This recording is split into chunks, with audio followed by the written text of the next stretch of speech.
লাল বাজারে গলির মোড়ে পান দোকানের খরিদ্দার, বাকের আলীরা দূরে মেয়ে নাম ছিল তার গুলবাহার।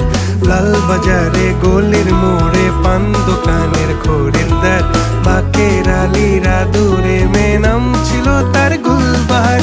নাম ছিল তার গুলবাহার, দেখতে ভারী চমৎকার, তুলনা যে হয় না তার হোসনে আরা গুলবাহার।